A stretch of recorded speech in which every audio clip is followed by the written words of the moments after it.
Having a diverse mix of cultures developing and presenting news to the public is essential to prevent homogeneity in the media. On television, this is especially important as journalists are a visual representation of diversity in reporting.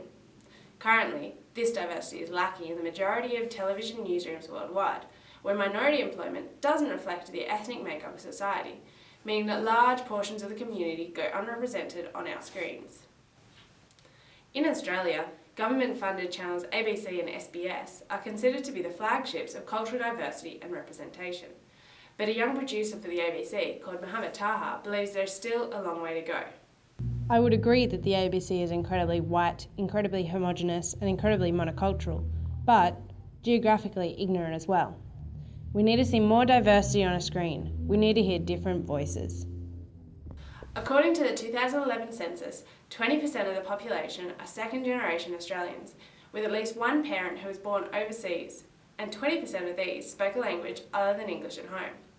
With such a large part of society going unheard, obviously things need to change. At the moment, the future isn't looking bright for diversity in the newsroom, as the economic downturn caused by the changing face of news media is affecting minority employment more severely than most. In the US, total newsroom employment at daily newspapers declined 2.4% in 2011, while the loss of newsroom positions among minorities was 5.7%. Senior industry members attribute this partly to layoff contracts and policies favouring senior members, whilst the newest recruits are the first to leave. It also seems as if minorities were more likely to take buyouts, as they may not have the financial security and stability of other colleagues who stay on and risk redundancy at a later date. Economic uncertainty in media companies also means that any steps that were being taken to remedy this underrepresentation have taken a back seat, as the focus is instead put on getting financially stable.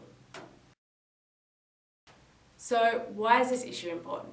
Well, firstly, representation of minorities presenting the news can often affect the representation of minorities in the news.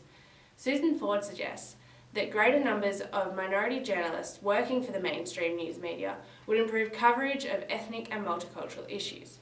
The broader perspective brought by a newsroom with greatest diversity means that more complex issues apparent in a multicultural society such as Australia can be covered, better.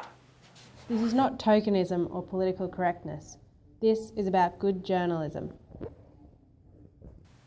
However, many scholars believe that a change of attitude towards hiring a more diverse newsroom won't occur until media outlets are persuaded that it is financially beneficial. But it is.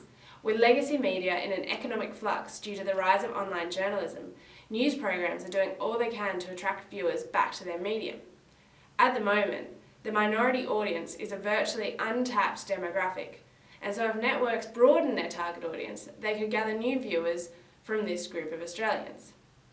The 2004 Project for Excellence in Journalism found that journalism overall is in a downturn, but the only sectors with general audience growth were online, ethnic and alternate media. But there are some positive movements being seen in Australian journalism. In 2007, the National Indigenous Television Network was launched, which provided the first 24-hour national Indigenous television news service. Since then, the station has been absorbed into the SBS and undergone some major structural changes.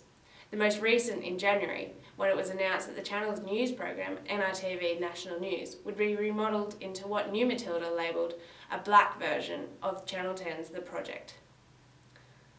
But I'd like to say that this isn't enough. For the representation of all sides of the story, more ethnic diversity needs to be seen on mainstream TV. As a multicultural society, we should be seeing multicultural and diverse stories on our TV, told by reporters that reflect the diverse makeup of society. And if good journalism isn't enough of a good reason for media outlets to make the effort, think of the money.